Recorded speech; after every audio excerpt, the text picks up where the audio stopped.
Hi, this is your Houston chiropractor, Dr. Gregory Johnson, and we have Shake down here with us from Chicago, Illinois, my home state, not up in Chicago. I'm from Southern Illinois, but he's a fellow Illini.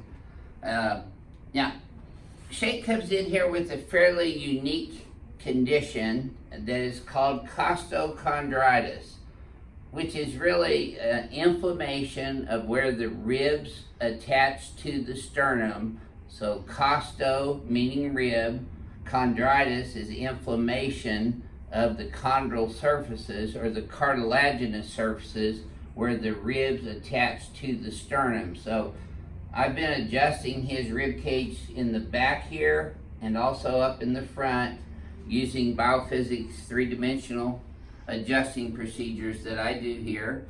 And this is Shake's third treatment out of 6. And he's had other types of treatment up in the Chicago area that really didn't work out that well for him, didn't get to the underlying cause of this issue. So what I'm going to be addressing when I adjust him is the underlying cause of costochondritis that he's getting. Now, it can be caused by trauma. I don't know if any of you remember Dale Earnhardt Sr. I don't know if any of you are that old.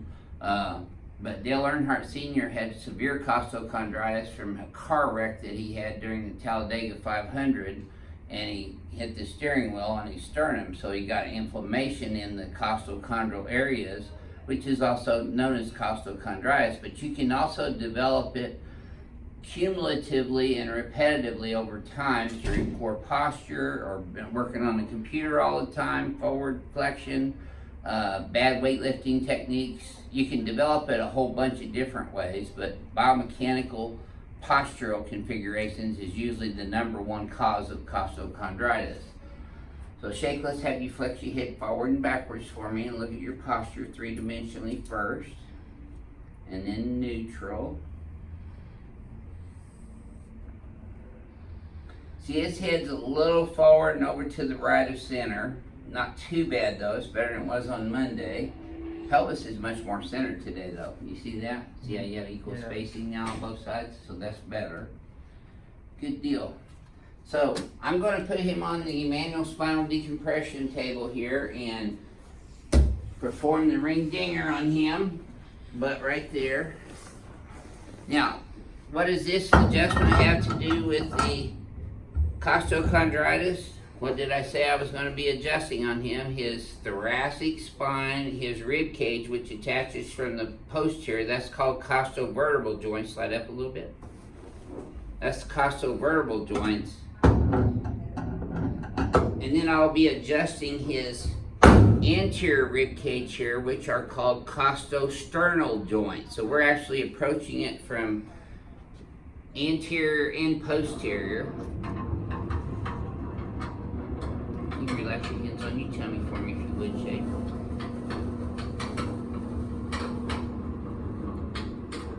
Have you heard him complain a little less, Imsa? Yeah, A little bit, Okay, there we go. Okay, nice deep breath through your nose. Okay, I got one more. There it is. I got you on that second one. Double dinger for you today. You felt that one all the way down, didn't you? You slid on me a little bit on that first one. Yeah. You'll feel better when it quits hurting. Okay, breathe. And breathe. There you go. Good. Keep breathing. Deep breath through your nose, out through your mouth. Martial arts type breathing, not Lamaze breathing. Okay. So I have you roll sideways.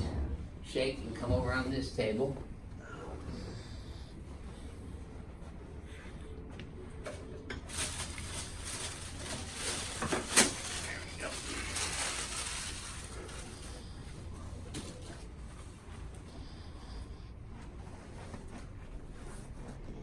Legs are exactly even, that's a good start.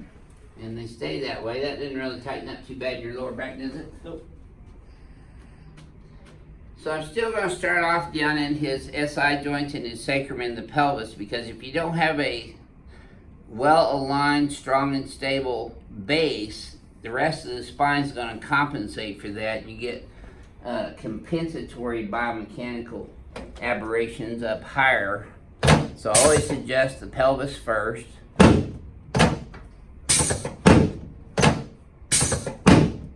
So I'm adjusting his SI joints bilaterally, his sacrum straight superior to inferior, and also straight P to A on the Z axis as well.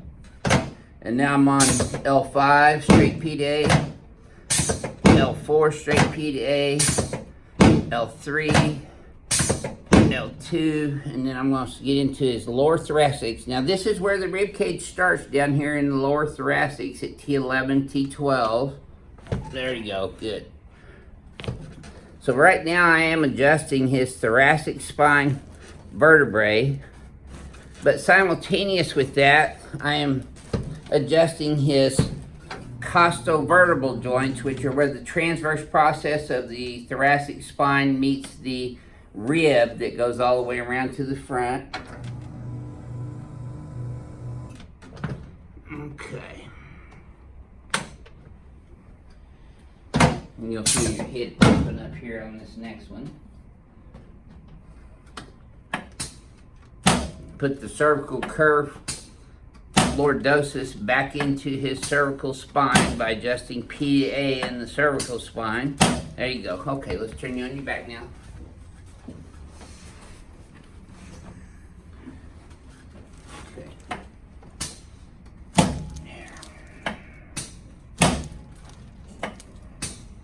There. Okay, slide down this way a little bit. Remember, anything with an itis on it means inflammation. Put your arms straight out to the sides, palms up for me. Straight out to the sides. There we go. So, arthritis, myositis, costochondritis, ileitis, those are all inflammatory terms describing the anatomical body part that's involved. With him having costochondritis, I'm adjusting and addressing his costochondral junction up here, which is the costosternal joints, and then the cartilaginous portion of his rib cage hopefully lines up better. Now, when I first did this the other day, you remember how it was an 1.5 inch difference? Look down here right now. Shake. Look at my thumbs now compared to when you first came in. Oh. Yeah, it's only about 1/2 inch off now compared to 1.5 inches. Okay, relax your hands on your tummy for me, please, sir. There you go. You feel that one from your knee all the way up to your lower back? Okay, stand here, let this go. There we go, good. Okay, let's sit you up, face over towards Zimza there. Zimza, right? Did I get that right? No? Close. Yeah. There you go. Got to keep your chin up at all times. See, she hadn't been slapping you upside the head enough. Got to keep that chin up. Okay, let go of this. Let go. Works better when I do it. Okay. Better.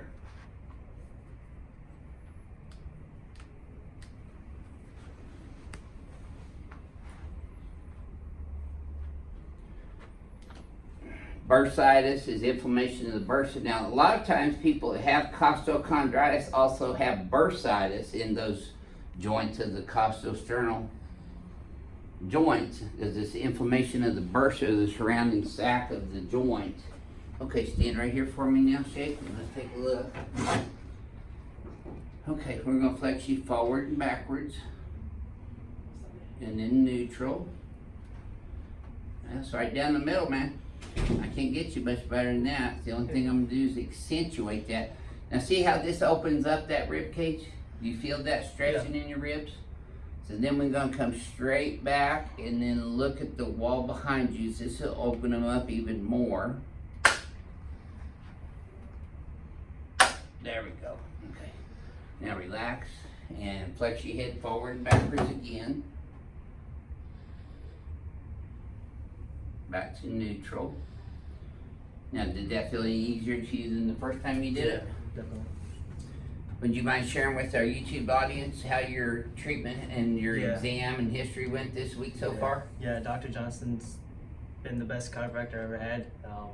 I've been to different chiropractors in Chicago, and it's just small little treatments, and they don't really They do fix- specific adjustments, yeah, right? Yeah. So Dr. Johnson just gets everything done in one go, and I felt better the first day. So it's a good treatment, and I recommend Dr. Johnson for anybody who has costochondritis, because I haven't seen anybody else who has it. So hopefully, from my experience, can help a lot of other people out, and they can visit Dr. Johnson. And Well, take care of and I'm not just treating you for costochondritis. Yeah. I'm treating the biomechanical Right, yeah. configuration of your entire body. yeah, I feel better everywhere. Yeah, It's just yeah. he's fixing this part. Yeah, main for specific you, the yeah. costochondritis is the biggest issue Yeah. because that's what you've been trying to deal with for years and haven't had any answers Yeah, for it. yeah, definitely. Great. Well, thanks for sharing your experience Thank with you, Johnson. everyone on Johnson. YouTube. This is your Houston chiropractor, Dr. Gregory Johnson, coming to you from Advanced Chiropractic Relief in Houston, Texas. We'll see y'all soon.